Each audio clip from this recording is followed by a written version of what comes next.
சங்ககிரி நாகாத்தம்மன் கோவில்.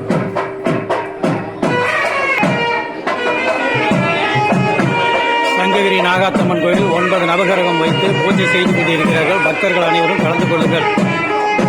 மீசை யூடியூப்க்கு உடனே உங்களுக்கு வந்து சேர லைக் பண்ணுங்கள், ஷேர் பண்ணுங்கள், கமெண்ட் பண்ணுங்கள், சப்ஸ்கிரைப் பண்ணுங்கள்.